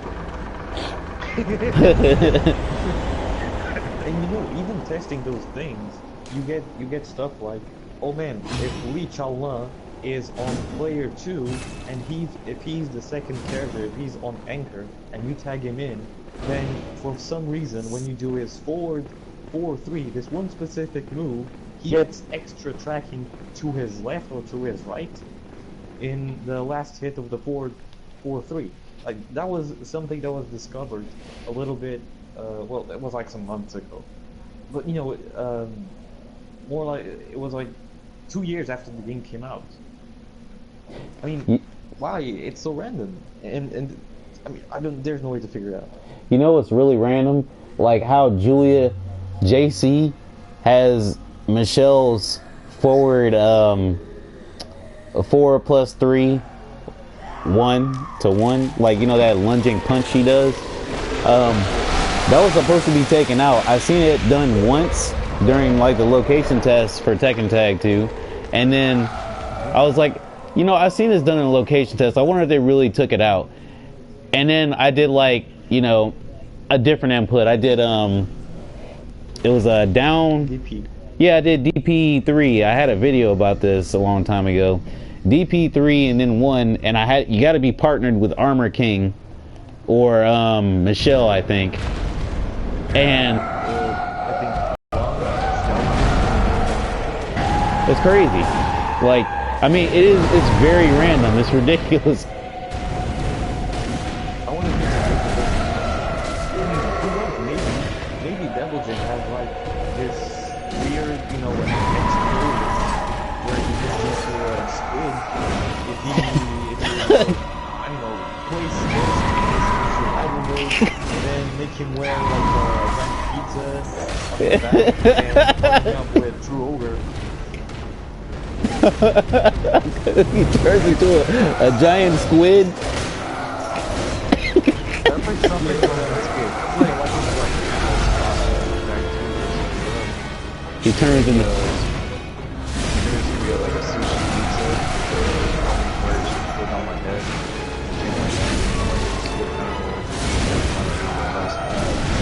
he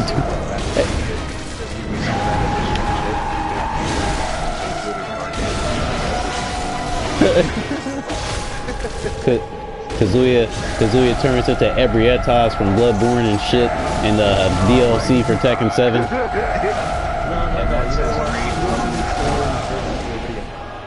Yoshimitsu's Ebrietas. No, Yoshimitsu's he's just a kin, that's what he is. That's all. He's not strong enough to be Ebrietas. He's a celestial embassy.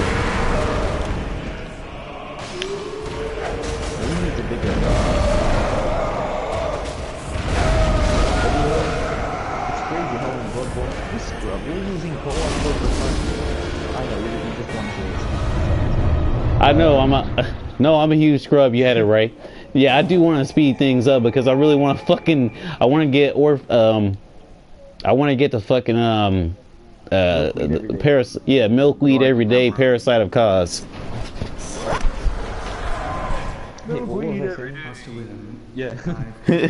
I was saying. I mean, the Bloodborne design, they make me like Yoshimitsu a lot more. And also, it's crazy how you start out in this like, the only information you're given is, okay, you're in Yarnum, there's like this big hunt for beasts. And then you end up fighting these fucking aliens, which are, you know, almost gods in other dimensions and shit, and you throw yourself into a fucking lake where there's spiders everywhere. Right. When you explain it that way, you throw yourself into a lake where there's spiders everywhere, that sounds like a horrific nightmare. And then, like, you kill the gigantic ass spider and the fucking mood turns red. What the fuck is this shit? wrong. Did I drink something last night that made me feel this way? Well, you know the real fucked up part about the fight with Rom? When you beat Rom, just imagine if like in a real scenario, like you wouldn't just teleport. I don't think you would just teleport to the cathedral ward, or a lamp would pop up. I think you'd just fucking be stuck in the river forever, in the lake forever.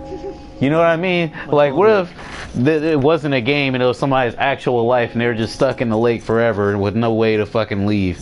They're just in endless water.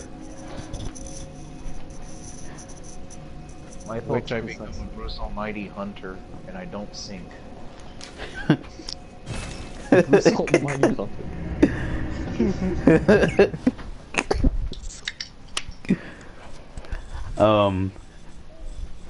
Oh, you know what? I think I might do costumes for Bloodborne. This one you're using the hunter set. It's not my favorite, but I used to not really like it. I think it was kind of generic, but now I kind of like it. I might do a cosplay for it, or some say cosm. I like that. Or some say cosm. Just let me dress this podcast phone and have somebody just like wheelchair me into like a Kaiser Permanente. I smell a lot of blood. I gotta fix this. I want to cosplay as Mikolaos.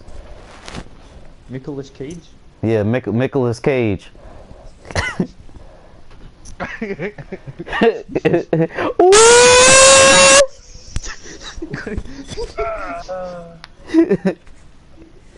This Confederate is too Yeah, strong. all my plans. Yeah, this Confederate is way too strong. Whoever this person is, I must add you. Although I'll probably never play you ever again. Okay, now I gotta go save the NPCs. You know, I just killed Rom and just let the Blood Moon take over. Everybody was like, you know, too much work. Fuck him. Fucked up those. I was like, do I really want to say that old one who told me about being a nasty outsider and just like I had no place to like send her? You said you're the outsider. Exactly. You're just a filthy outsider. You know, only No business for the elderly. on one build, I actually murdered every single NPC. Like, because my person was supposed to be an evil person, and I just fucking murdered all of them in a fucking chapel. Like, I caught you. I got you out of your house now. There's nothing you can fucking do. The chapel is in your concentration camp. Yeah, and the funny part is, Bloodborne can be considered one of those concentration camps. It's just for I mean, we have the word Right. I mean, hell, if I am allowed to have my pizza cutter, yeah. The pizza cutter. Someone's definitely getting a lynching. I mean, the metal lollipop came from. I think it's pretty I think it's pretty funny how like the community named it the pizza cutter, and then they tried to be slick and name it something a little less silly, but it's still pretty silly. Whirligig saw. Yeah.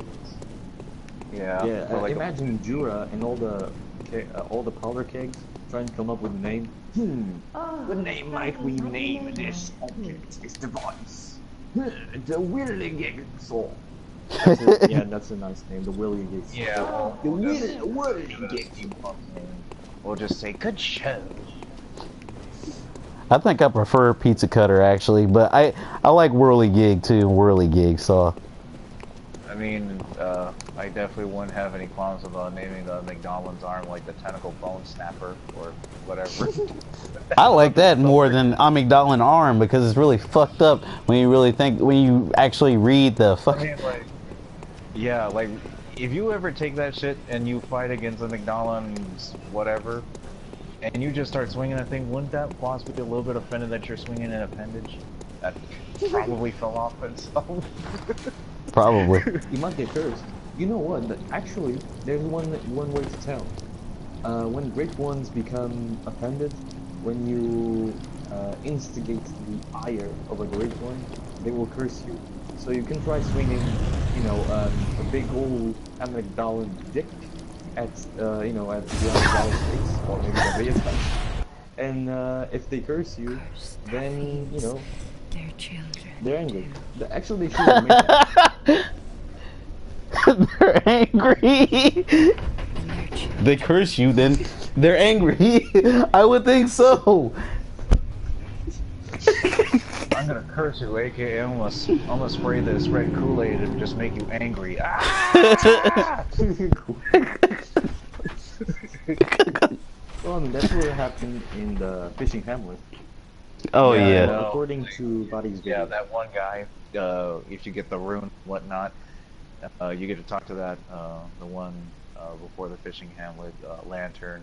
He starts talking about burning.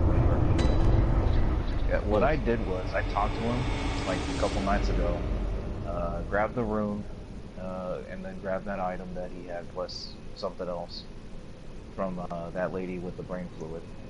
And then as soon as I was done with that, I just started attacking him. He could not die. It was like an immortal object. He just kept saying Bergenworth, like a broken record. Probably just doing another campaign for Burger King with that Black Whopper. We'll never know. So I proceeded to look through my items for some way to kill him. If I could not push him back with something strong, I'm going to use my arcane bullets. So I asked him if he was thirsty. He did not answer. I pushed him with a beast roar. He got back up. He did not attack me. He just kept yelling Burger Worth, Burger King, Black Whopper. And then I hit him again with a beast roar. And then I asked him before he walked away from the close edge, "Hey, you thirsty?" Burger Worth, Black Whopper, Burger King. Nope. Your thirst has been quenched.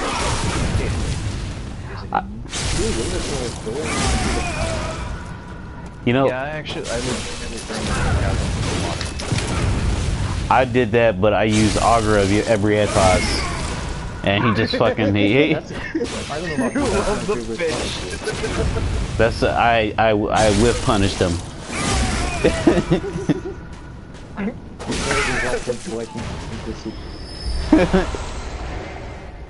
I must have like gave him like a huge ass crumple stun. Oh my god, Jesus! That electric wind, roar, snap, roar, throat, whatever. I was quite upset that he didn't like give me any blood echoes. I should have gotten an achievement for that. We should have gotten a fucking achievement for that. My buddy, who's like heavily enthusiastic about these Souls games and Bloodborne no less, he's like, "You're a cold-hearted bastard. Why would you do that?" The guy was just like 5 more years away from his retirement. Like 5 years? That means I'd have to be playing this game like 5 more times. That's like new game plus 5 or something. You think he'd still be in retirement by then? Maybe. Beast Roar anyway.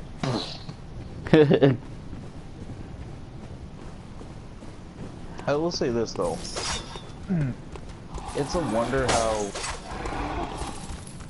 everybody used to play Bloodborne before the DLC. Played it, then went straight to Dark Souls 2, saw the first hint before you could looking back and forth playing another game, and then come back to this one, only to look forward to Dark Souls 2. You know, I'm alright. Like, I'll get Dark Souls 3, but honestly, I don't think it's gonna be as good. Like, I know I'm a bit biased because I do like Bloodborne more, but I just don't think it's gonna be as good to me. But it's still gonna be good, but this game is captivated my heart, so to speak. You know what I mean? Yeah, I can agree with that. This one is a really good game. At first I didn't really think so. It's just, oh yay, it's another Souls. But with like, wow. Nothing I'm not used to before. And then after getting the DLC, it just kind of started getting, it's strange, really. You know, I might say this thing. I started out with Dark Souls 2, then I went into Bloodborne, and then I played Dark Souls 1. And I think Bloodborne is my absolute favorite. It really captured me with all its blackness. It made me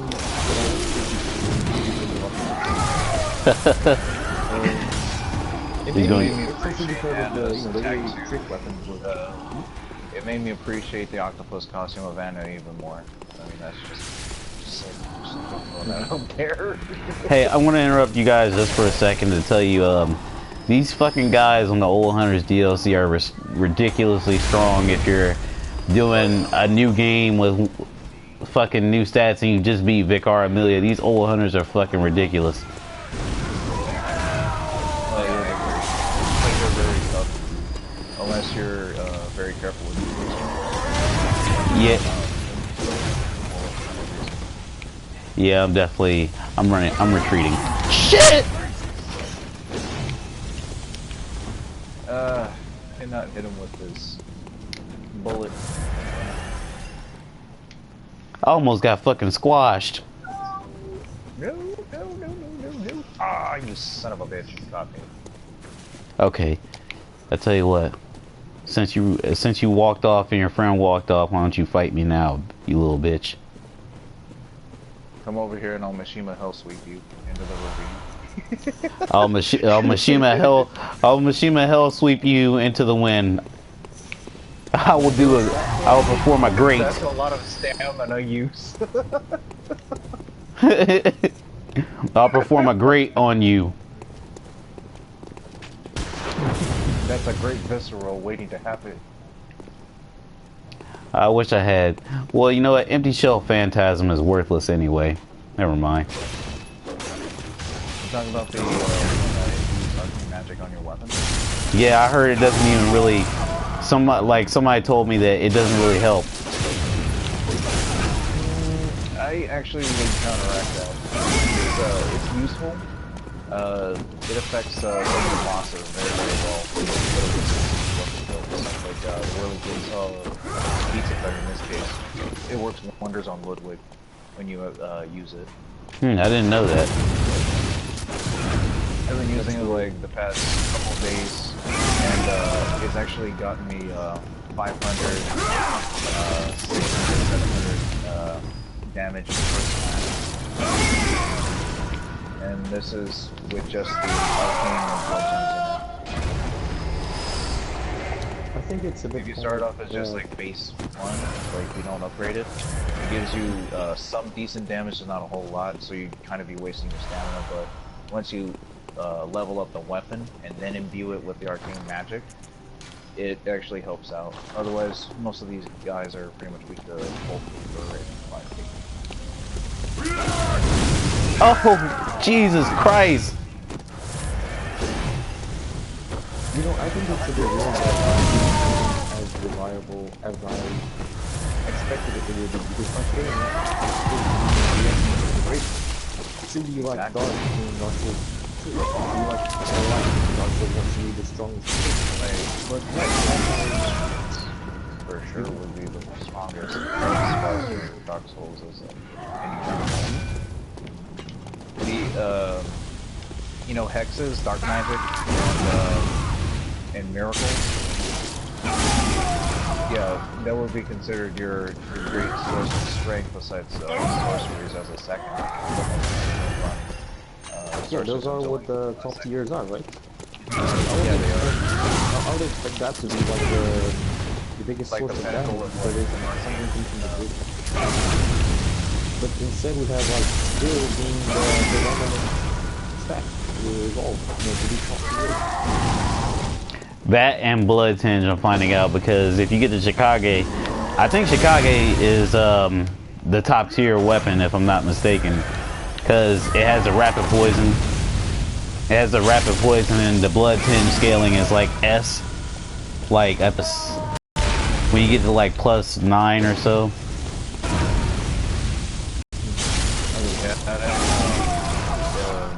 Yeah, that, and then you put one or two things about like rapidly increasing said poison or making the frenzy more. It works out even, makes it even more. Well, the bitch part is like being able to afford it at early game, and then after you kill Vakar and then you start going through the game and you go back to the Grand Cathedral, you find Eileen, the Pro Hunter, who uses the Chikage, and you gotta find a way to get her to just smack that blood in and just watch her sap her life away. She is considered a really tough NPC, I'm not gonna lie. I died many times because of her. Eileen and the Bloody Crow of Canehurst. That one. The fight with Eileen is tougher than the Bloody Crow. That motherfucker, that guy he's easy. Like when you know how to actually work him, when he saps his own life away. Alright, now, this is getting fucking tedious. I'm gonna have to level up way by a lot to actually play this, so I'm probably gonna end up having to do a full playthrough of the game and then go into the Old Hunters DLC. What I did with my Eris character, I went into the Chalice dungeons and got some mid-tier gems. Got some levels too, because it's easier to level up in Chalice dungeons, I feel. And then I went there. It was much easier. I was able to fight the Gatling gun guy and even get the Amygdala arm. Gotcha. But I didn't go through all the DLC, because then I got back to upgrading the Beast Cutter.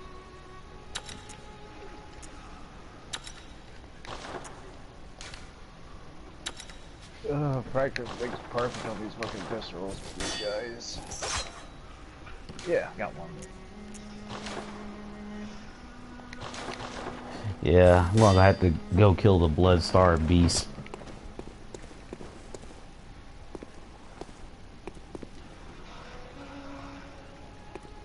Oh shit, don't wanna fall off.